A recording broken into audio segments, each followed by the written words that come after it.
we also do a bunch of staff augmentation for some larger technology companies as well. So this is our office that's actually on the second floor, and this is our loft space, so welcome to it. If you have any questions about Band of Coders, feel free to find me or Tony Lynn, who's also in the audience here. And then I just want to point out that Jake, raise your hand, drove 4 hours from Huntsville, Alabama to be here. Yeah! True dedication. So no excuses for anybody coming up to Dunwoody. I never want to hear any excuses. So thanks for coming. Good to see you guys, and enjoy your pizza and drinks. It's on Band of Coders. Thank Joanna in the back. She made sure that all ended up here, so Joanna's also with us. Round of applause for Joanna. And I'll let Mike take it over from here, so enjoy. Cool. All right, just to let you know, a little rundown. And we do have a nice VIP section right here if anyone is up here. But just to let you know a little bit of rundown on what we're going to do today. I want to give 15, 20-minute talk on like Bitcoin, like basics 101 versus the U.S. monetary system. So I want to primarily be talking about our U.S. monetary system because I was really interested on how our money system currently works. So that should be really interesting. Chris is going to give a little bit more technical details and updates on blockchain and Bitcoin. Oh, I'm sorry. I was just pointing a little. Thank you to our sponsors. And then we're going to have an open panel. We're going to have 3 guys sit up here, and it's open questions. You can ask anything. We have a couple of topics to talk about as well. So if you have any questions about something random, that's your time to bring it up. Okay. I want to start a timer because I don't want to go over. I could talk probably an hour on our monetary system. So, okay, all right. So I made this last night at midnight till about 3:30. So if something doesn't look right, it's probably because of that. All right. That's your story. I know. I'm always so busy. Yeah. All right. So that's already told you that. All right, notice I'm talking about the monetary system, not monetary policy specifically, so I'm trying to get like the holistic view of our system right now. All right, so disclaimer, everything I say might be wrong, and do your own research.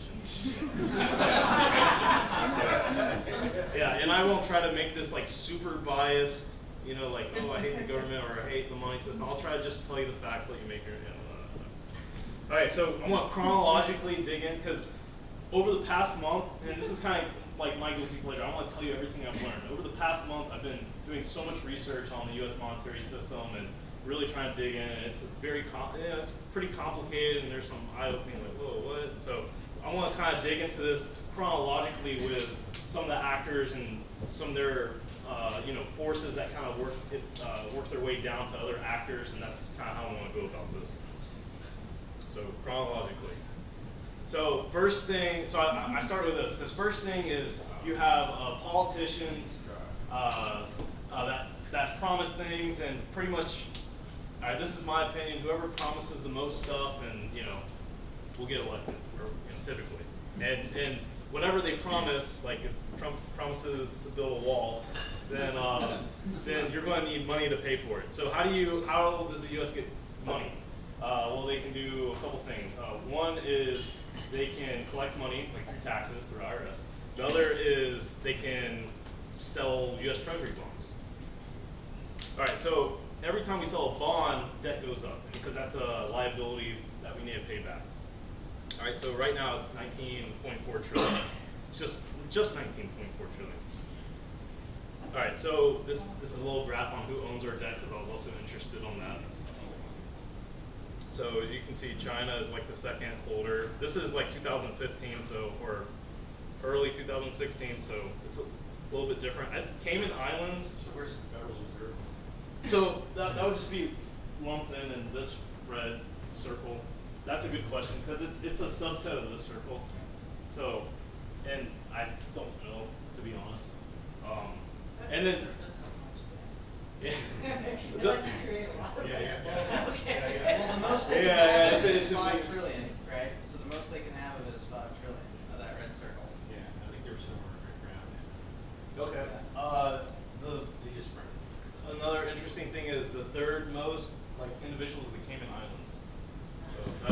that's not showed here. They have like, I don't know, like 600 billion or something. Yeah. Okay, so who buys bonds? Like what you're saying, if no one's buying them, and that is the Fed. So the Fed can buy bonds typically to help produce money, and that is. Well, all right, and then a little side note, a lot of interesting facts about Georgia. So Jekyll Island was where the Fed was pretty much invented and made. It was like a super secret, we kind of are getting into conspiracy territory, but it was like a really super secret meeting at Jekyll Island where no one used their real name. Yeah, it's the first brewery in the U.S. is in Jekyll. So the Fed,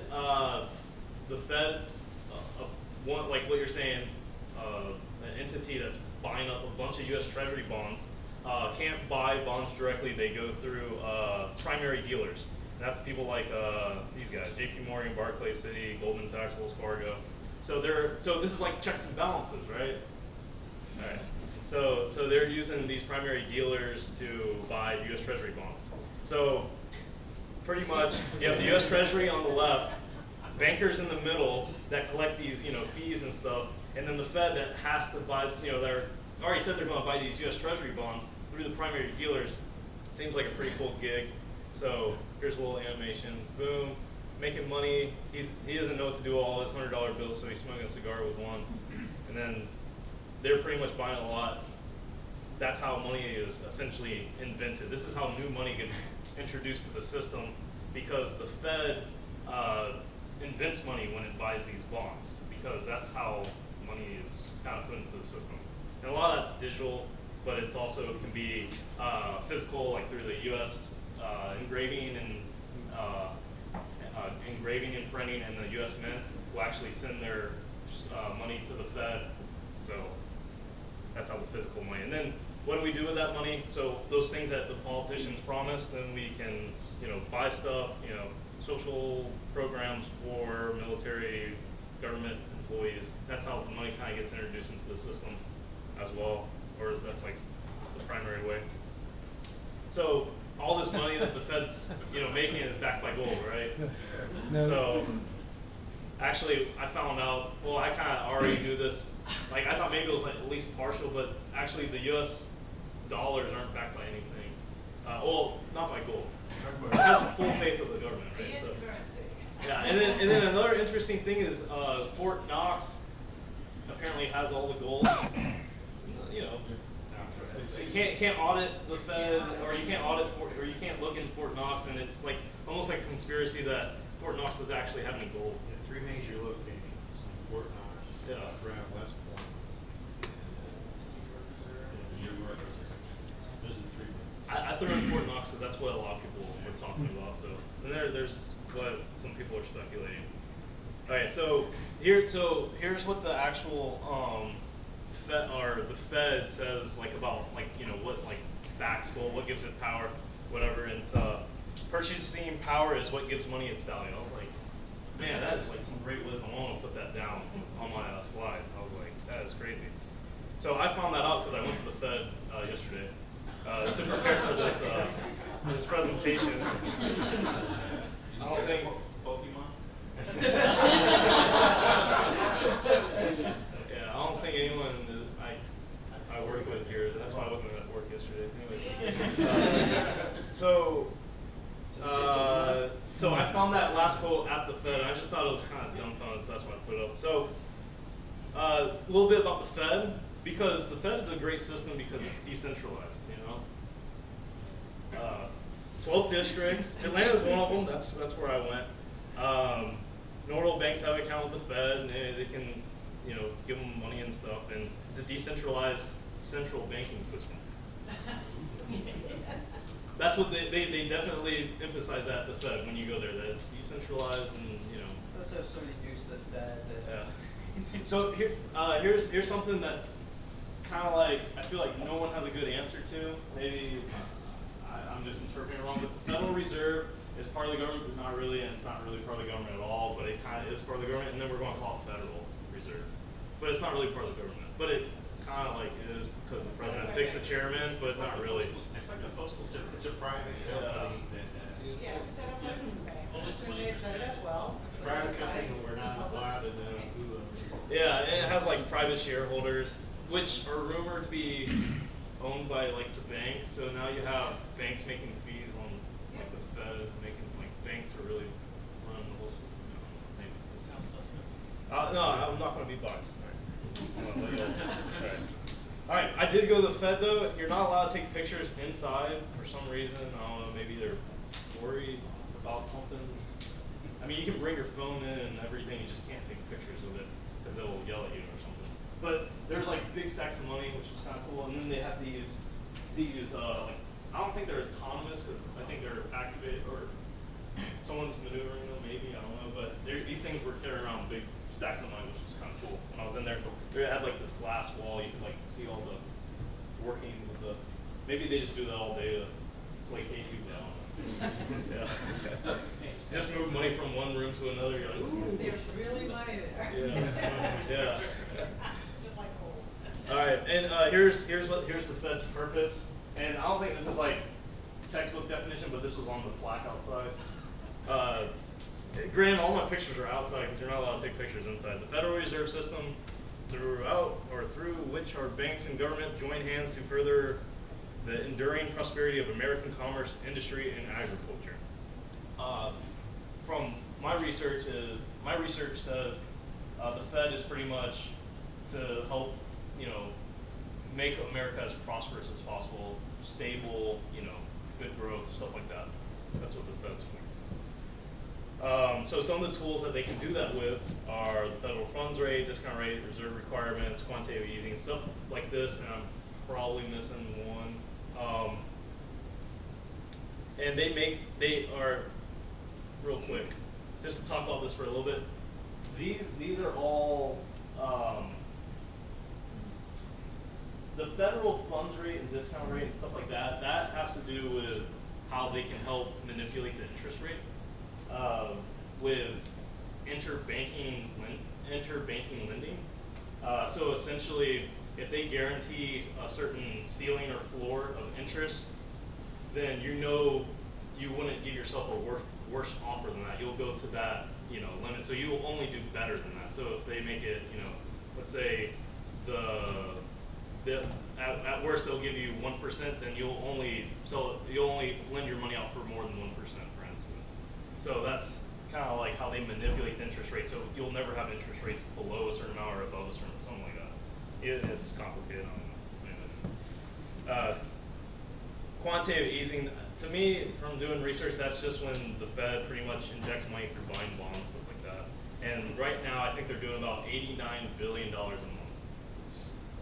FOMC, this is like a good awesome meeting, great meeting, collaborative meeting, decentralized meeting, where you have like 12 districts, one being Atlanta. You have their people, presidents, board governors, and like there's a bunch of rules on who can actually go to that meeting and make our monetary policy for that period. For instance, like 3 out of 5 of you have to be wearing like blue shoes, and like one person can't be from the bank, and all the arbitrary rules. But essentially, they meet in Washington, D.C., and they make an announcement right after this meeting that says, okay, our interest rate's going to go up or down, because that's primarily how the Fed manipulates the economy as far as contracting or expanding it. Okay, so here's just a little FYI. More money in the economy equals lower interest rates. Less money equals higher interest rates. So if you have lower interest rates, more people are willing to pick up loans. That's why we have more money. Higher interest rates, people are less likely to take out loans, debt. So that's how you slow down the economy. Okay, Federal Reserve ratio. This is when you heard like fractional reserve. So here's some interesting things. I thought it was just like a certain percent, but there's actually it's a little bit more complicated. So like less than 15.2 million, there is no requirement. It's 110. It's like 3%. It's kind of self-explanatory. But everything over 110 million, then it's at that 10% limit. Real quick, just to explain that and how money is actually produced, because It's like 96% or more of the money in the economy is produced this way. Okay, so this guy deposits $100,000. The bank makes a loan to 50. He gets this, then he puts his money in the bank. This guy buys a boat. Now you notice that the bank's keeping a reserve limit every time they loan out that money, and less money is going through. This fisherman buys a boat, and then they can loan out. So this just keeps going and going and going until you get, I put roughly $1 million, but that's essentially how this money is produced, even though you only started with $100,000. So Fed. Oh yeah. Well. So the thing. Completely is then you do it again. Just 100 times its derivatives. They talk about the multiplier effect. Yeah, the That's multiplier effect of derivatives does that 100 times. So what's our fractional reserve ratio? 10%. It's like, is yeah, what it's I was- like 30 to 1 right? Oh, okay. I think, I thought. last I heard, Yeah. You just add it up there, it's 10% for Yeah, unless my facts, like I said, disclaimer, you have to do your own research.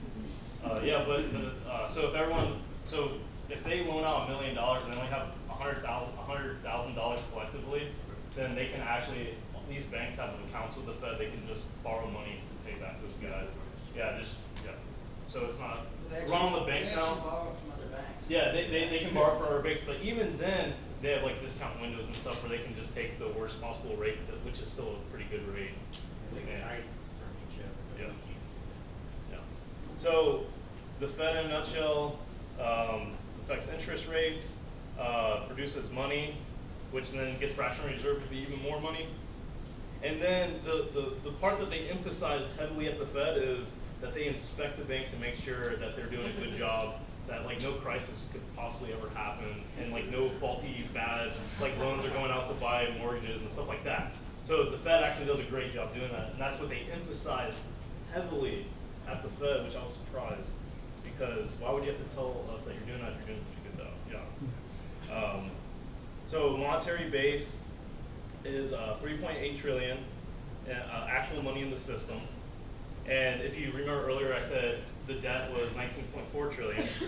So this was kind of like a red flag to me when I was researching this. So I was like, so if you only have 3.8 trillion, like Total around. It's 4.6 trillion now. Okay. That was from I think maybe 2015. So, but I was thinking, all right, if you have significantly less money in the system, and you have like all this debt, I don't know. Anyways, so I was thinking, okay, the government would have to buy back all these securities, all these treasury things that it sent out, right? But then I read somewhere that, maybe the Fed would actually just end up using that money to buy more bonds, so it really wouldn't affect anything. I don't know. But if they did do that, then inflation would be crazy. Pretty much, I don't know if it'd be considered hyperinflation, but it'd be inflation. Yeah, that happened, So here's the deal. They have to pay back the interest though as well. That's not just the principal. That's collecting interest, and we're paying.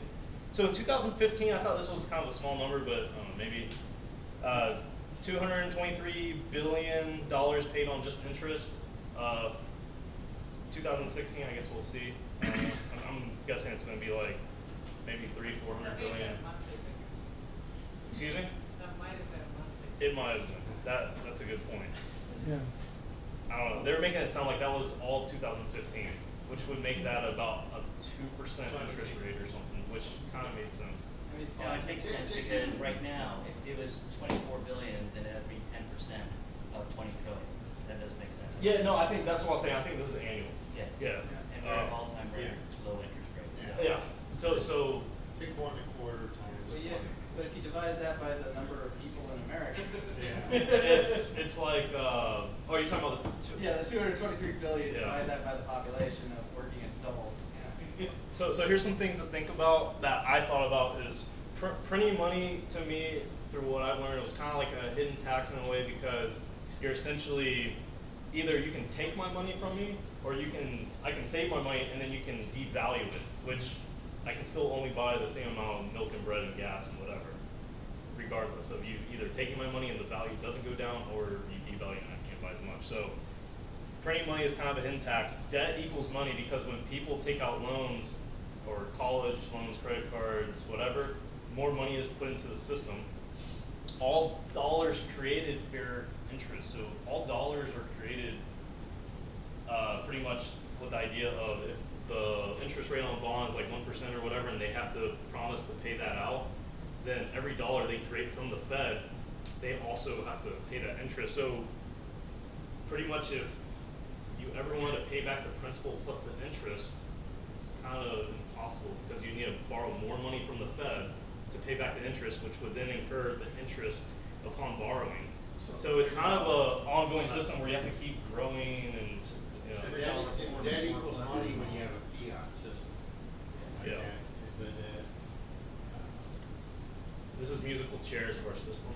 Yeah. So when the music goes off, those two guys are bankrupt, because there just isn't enough money. No matter how smart you are, let's say all these guys are geniuses, someone's going bankrupt. Doesn't matter. It's usually not going to be smart guys, because there's no people making bad loans. But even if everyone was smart, there's just not enough money for everyone to pay back if there is some kind of run on the banks or something. Someone's gonna, or some kind of because we're so limited on money, someone's going to have to end up going bankrupt essentially. So let me quickly just talk about Bitcoin, because I'm running a little bit over. Bitcoin's more code driven than law driven. There's no like arbitrary anything pretty much. The code is the acting law protocol. So you have miners, you have the coders, and then you have the people, everyone who's pretty much using it. These are the actors of, so instead of like Fed, US Treasury, and bankers, these are your actors pretty much, in my opinion. Network, decentralized all over the world. Blockchain, real quick, is the, when you hear that word, that's like where all the data is. It's the linked history ledger of all the transactions. These qualities are thought to be like immutable, a lot more kind of secure from the ground up versus our system right now.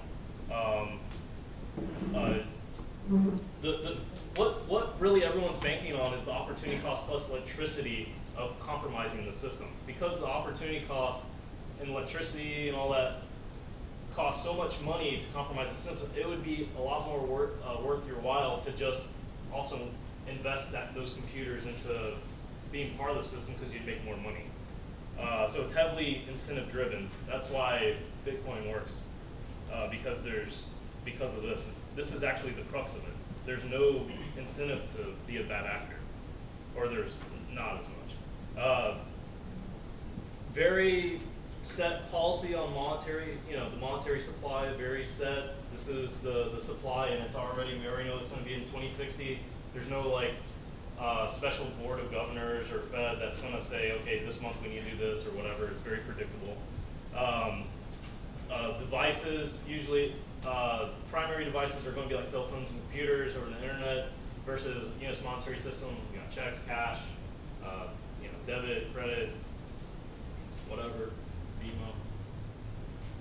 Bitcoin is pretty much just electronic, peer-to-peer. You can also use other existing systems that back into Bitcoin. The overhead of our current system, seems like it has a lot of overhead for the benefit versus Bitcoin. A lot of people talk about miners wasting a lot of electricity and costing a lot of money, but in my opinion, the overhead isn't as much as the U.S. government's overhead of our money system. So the responsibility with Bitcoin is you're kind of responsible for yourself. With our monetary system right now, especially like if you have like Visa or some kind of like credit card and you do transactions in our system, you're kind of you pass off the responsibility to other people, and they'll take care of you. Okay, that's all I have. That was Bitcoin versus the U.S. monetary system in a nutshell, high level. Thank you.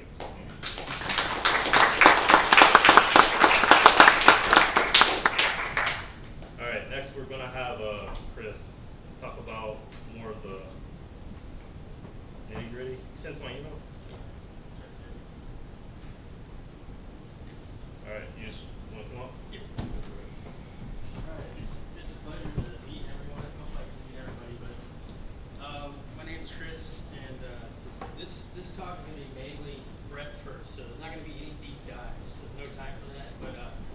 talk to you about anything in specific after we get into this, or after the whole thing. So, I love this woman. It's Kimberly Wilkins. So, reading stuff on the internet, ain't nobody got time for that. So, I'm here to help you out with some of the news about what's happening in cryptocurrency, specifically Bitcoin, the new thing, which is Steam, like the new crypto du jour, and then also with a little bit with Litecoin. So I'm purposefully avoiding Ethereum because we're going to talk about this. And I'm not an expert on Ethereum by any means. So my sweet brown Kimberly. All right, so Bitcoin Core. This is my bread and butter. This is what I work on. I'm not a core dev per se. I have some commits and stuff, but this is what I work on at BitPay. Work on some core stuff. Segway. Has anybody heard of segregated witness? I want to get like a general sense of like. Okay, so that's the new hotness in Bitcoin. That's the way we're going to have increased capacity for. It's not a block size increase, but it's increased capacity on the Bitcoin network. So we're going to get more transactions per se into the same amount of space. So Segway's activated on testnet. How many people have heard of testnet? Okay, so I'm getting about half the room.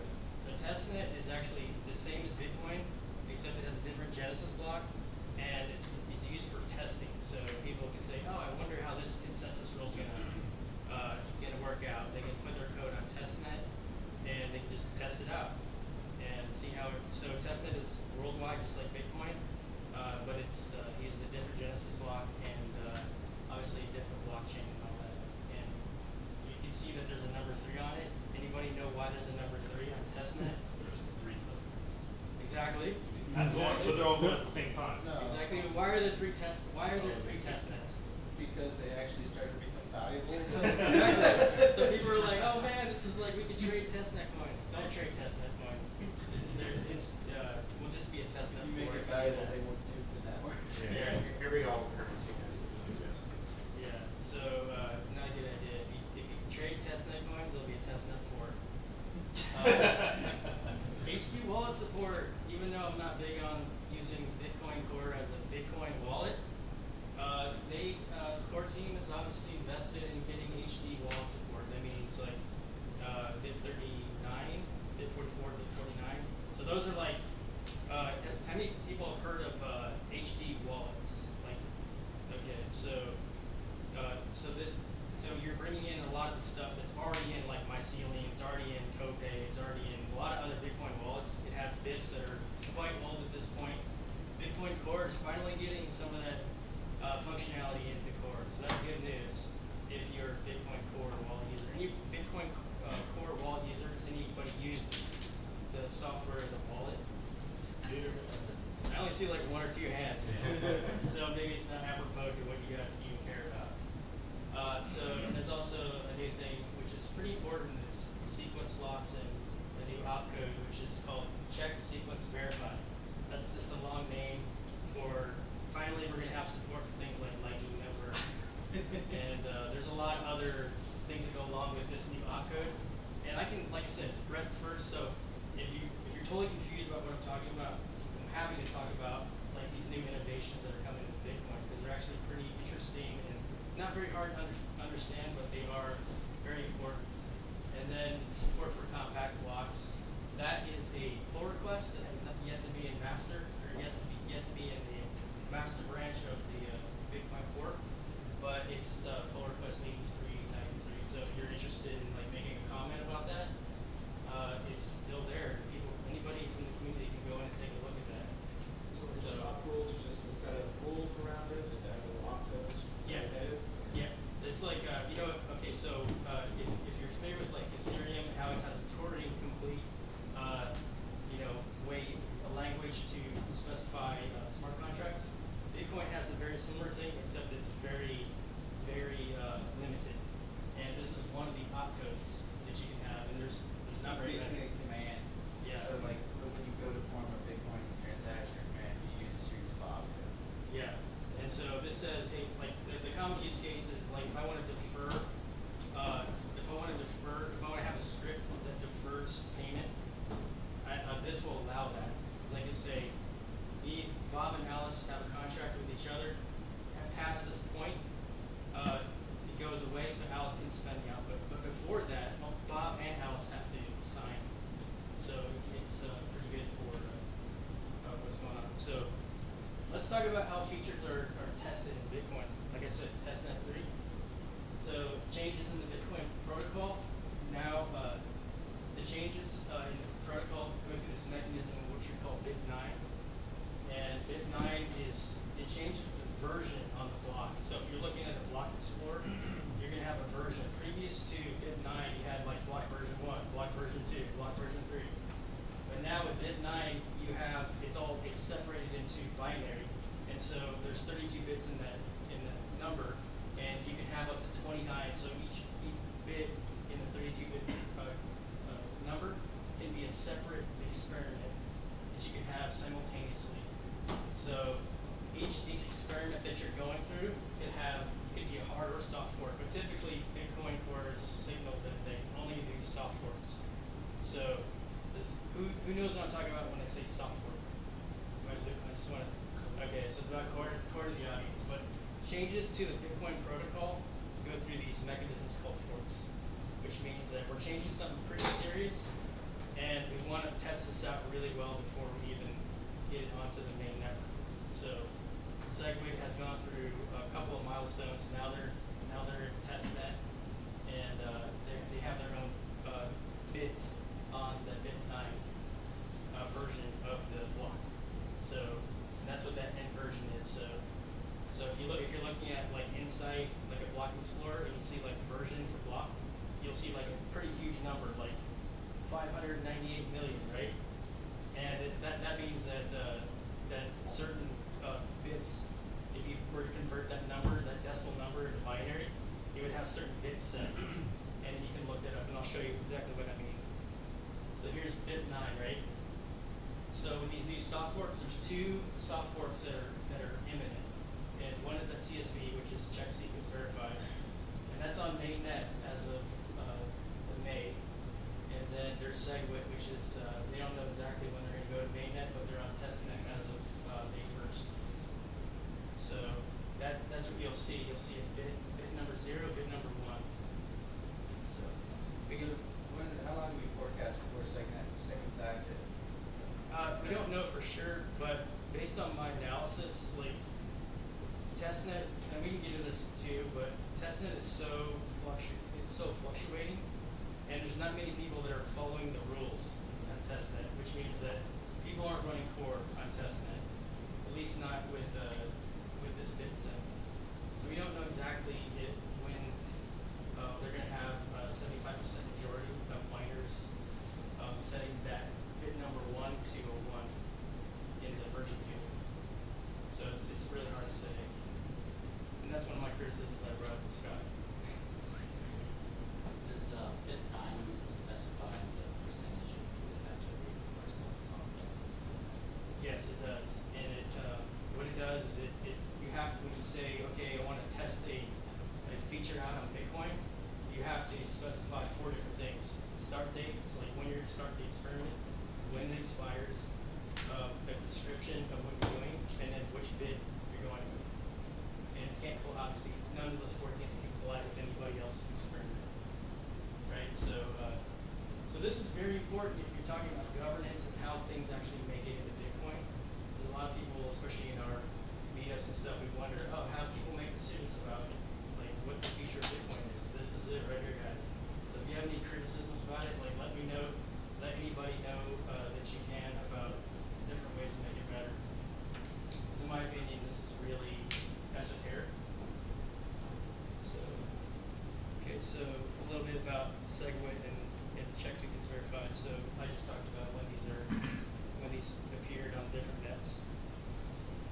Okay, so I'm happy to talk to you about Steam today as well.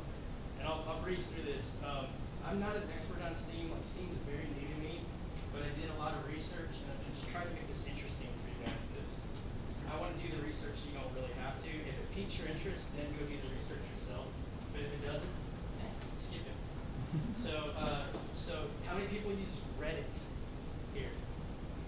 Okay, I got about like 80%, I think.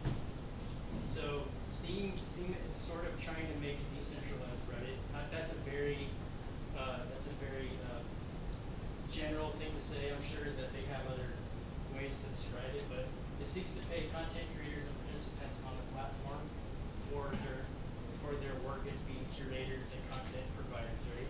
So if you spend a lot of time on Steemit and you upload things, you get paid. And they use their own tokens for that. And these three tokens are the Steam token, the Steam Power token, and the Steam dollars. Right? And this white paper, by the way, that I'm sort of like glossing over, is very extensive. Yeah, and it's got a lot of technical detail that I'll spare you. But if this piques your interest, go read it, please, because they obviously spend a lot of time on this. Are you showing the demo, like the site? No, I'm not showing the site, but we can if you. I can hijack your talk if you want, but We can. We'll get through this really quick. I want to go over what these three tokens are because this is very not intuitive in my book. So it's a bit unclear about their relationship between the Steemit.com domain and the underlying thing. I think I get it, but I don't really. So maybe Michael can explain like the relationship between these two things, because one is the Steam network is decentralized, meaning you have a bunch of miners and you can up and download things on their network, and then you have Steemit.com, which is a website that sort of gives you an overlay of that. Is that how it is? it's like some people compare it to like a web browser using the internet. It's like anyone, yeah, it's your portal into that blockchain. So they're however they want to configure it and whatever extra services they want to provide. That's Steemit.com, but another competitor can host the same exact content and show it in a different way with a different UI with different drag and drop tools. Okay, that could be Steamer.com or whatever, you know.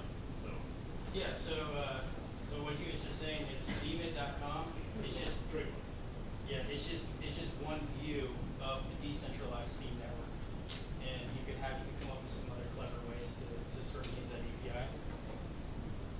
Let's talk quickly about these three different tokens I talked about.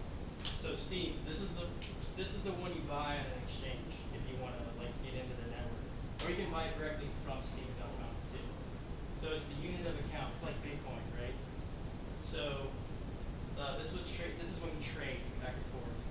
Okay, so you probably don't want to hold this one because this one gets inflated pretty actively. So there's a lot of new Steam coming out of the market through mining and through other mechanisms in the protocol. So although it's not as bad as like the US dollar, which is being inflated by $89 billion every month. So it's a problem, but it's not a huge problem. So if you keep Steam, not a big deal, but that's what they say in the white paper, by the way. You don't want to hold on to that. What they want you to do is convert it to this thing called Steam Power. Okay? That's the process of converting Steam to Steam Power is called powering up. And when you get Steam Power, that's when you get to participate on their network. You get to upvote things, and you can spend your token, your Steam Power, and do cool things on their decentralized network. The downside in my book is that it's very hard to liquidate Steam Power. You gotta wait like 2 years to do it. Yep. And you have, well, there's a divesting schedule. So 104 weeks that you can divest on a schedule. Yeah. So it's kind of complicated. But it's good, like if you have any spare cryptocurrency and you want to try it out, it'd be pretty cool for people to try it out. or Okay. another way to get it. The Steam Power? Content. Oh, yeah, you can create content, Yeah. of course, yeah. You can create content, get Steam Power, but you're in that book where you are vested and you can't liquidate it very easily. Because they purposely make Steam Power so you can't divide it and you can't, transfer it. But can't you get paid in Steam dollars? And Yeah, then- okay, we'll talk about that. Okay. So say like you add content and you're really active on Steam and you're getting paid. The way they pay you is they pay you whatever the proceeds that you're gonna make. You make 50% in Steam. I'm sorry, you make 50% in Steam Power and the other 50% in Steam dollars. Okay, so this is where you can convert, where you can actually pay your bills with Steam dollars if you were really just a rock star like Michael on Steam. So you can think of these as like convertible notes, which I don't have a lot of experience with. People that are VCs, they probably know exactly what convertible notes are. But I think of them as just like pseudo you're loaning money to to the autonomous organization, and they will promise to let you buy steam power at some rate in the future. And what that does, it provides short-term debt instruments to that particular platform, so that they can take on debt and do things with it, and not necessarily have to dilute their shareholders. So that's why businesses have stocks and bonds. Like you might issue bonds for certain purposes. You might have stock, which is basically you owning the company, and those two things have different motivations behind them. So Steam Dollars allows you to sort of have a bond against that platform. So, and you can liquidate these, you can trade these. It's very disheartening right now because I learned that you can actually buy one Steam Dollar for less than $1. And it's not really supposed to work that way, which says to me there's not a whole lot of demand for these things right now. So if you believe in this whole Steam thing, go buy Steam Dollars right now because they're cheap. They're at a discount because people want to liquidate them. All right, real quick, how is it? So I know Steam Dollars and U.S. dollars are supposed to stay in parity. What's the forces to make that so? Yeah, that's a good. Because that's the part I didn't catch. Maybe I should read the white paper more, but Does anyone know? I've heard it's a fractional reserve thing. It's not fully backed by Steam, by Steam's market cap. But it's partial. so the fractional reserve helps it stay parity with the U.S. dollar. Some amount of Steam backs the whole monetary base of Steam dollars. So Jamie was saying for the camera, I'm not sure if they heard, but like he was saying that it's a fractional reserve system, and there's an equation in the white paper on how they calculate what that price will be like, or how they keep parity from Steam Dollars to U.S. dollar, right? It's like a fractional kind of thing, right? And they try to manage what their Steam Dollar is versus how much actual steam and steam power they have, so they don't get in a situation where they have way too much debt for the amount of capital that they have. So it's very complex. I think it's kind of complex. It's hard to get your mind around it, but if any of you guys know how to explain it really easy, then it's going to be pretty good. And do you know if the Steam Dollars are locked or if you can already sell them? I think you can. Yeah, you can sell them. I don't know if any, like Bitrox Powered is the... down. No. Yeah, powering down is when you take Steam power and you convert it back to the Steam token. And that's hard to do. It's my impression that if Steam Dollars, you can convert that to Steam, which then you can... But right away, like boom, weekly? You can convert Steam Dollars to Steam. Weekly? I think at the exchange rate of so a Steam dollar is one U.S. dollar, let's just say that, because that's what it's supposed to stay parity with. If Steam's trading at $3, then you need 3 Steam dollars to buy one Steam. I'm not sure, but I would guess that's not the way how it works because No. I've heard people saying that you cannot, like if a post gives you $1,000, and it happens a lot, and hundreds of dollars per post if it's well quoted, people cannot go into the exchange and get that cash. You cannot change $2,000 into an exchange or Bitcoin or whatever. You can't. You can't. So it's so early right now that they're like even the pioneer exchanges aren't doing Steam Dollars just yet. But they will. I'm sure within the next couple of weeks they probably will. But it doesn't matter because you can still liquidate your Steam Dollars through the platform. They'll do it for you. I just read today that they will do that for you. So they'll give you Steam in exchange for that, and so they have to hope that there is enough value on the market cap of Steam to be able to transfer that amount of value to the people that are converting. No, it's just an exchange rate, but because you mean like available Steam? Like let's say everybody that has Steam Dollars wants that money in Steam so they can convert to Bitcoin. Then it'll just cost $100 Steam to buy one Steam instead of. Yeah, will they issue more Steam? If it's not enough? That's one of the things about this is different than, and I don't want to lose anybody that's a novice, so I do apologize if I'm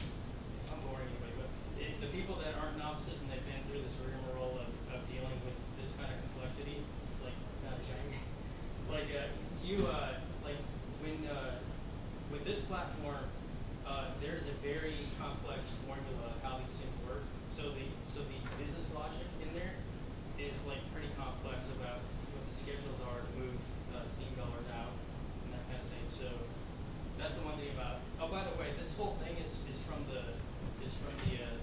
BitShares guys. If you've ever heard of those guys, Daniel Larimer and stuff. That guy's pretty cool. Daniel Larimer and some other people that do this. So you can kind of feel the flavor of what's going on here because their platforms tend to be very complex, a lot of business rules. To a success or failure, I don't know. And by the way, why would you want to just hold on to these Steam dollars? Because you can get interest, right?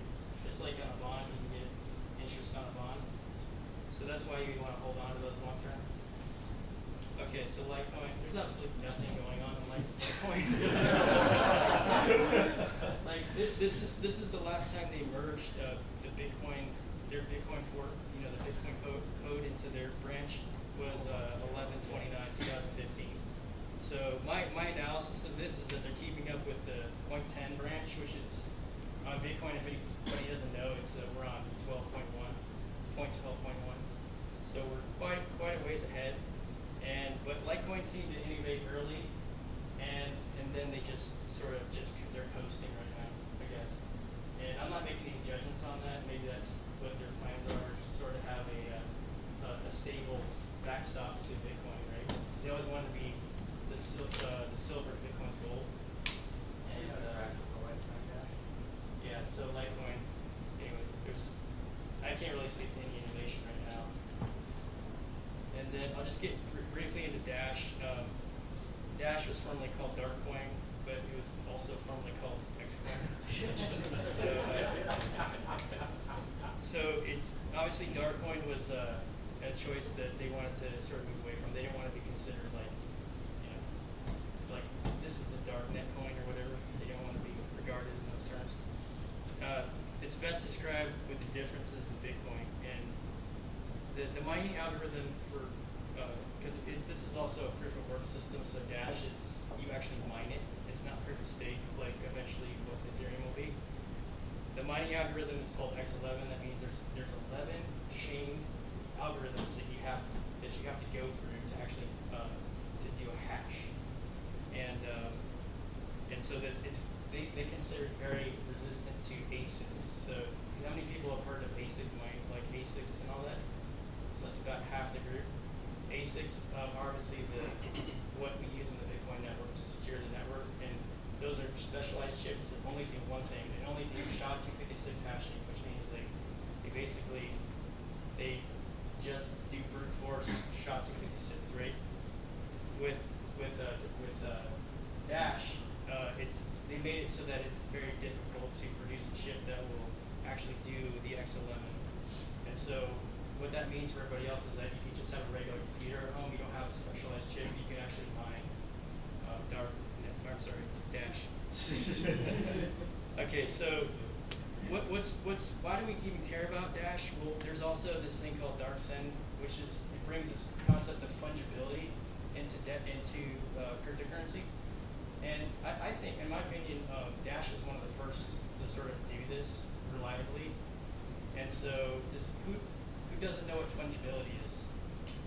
I don't know. Okay, so one of the core problems with Bitcoin is the fact that you don't have fungibility. What fungibility means? If I take $1 out of my wallet and give it to you, you don't know that dollar from any other dollar, right?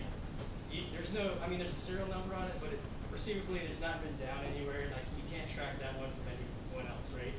Bitcoin is the complete opposite. Like if I send you a Bitcoin, the record of that transmission exists in perpetuity, right? And that's bad for being censorship proof and people knowing exactly having privacy and that kind of thing. Like if someone stole Bitcoin from an exchange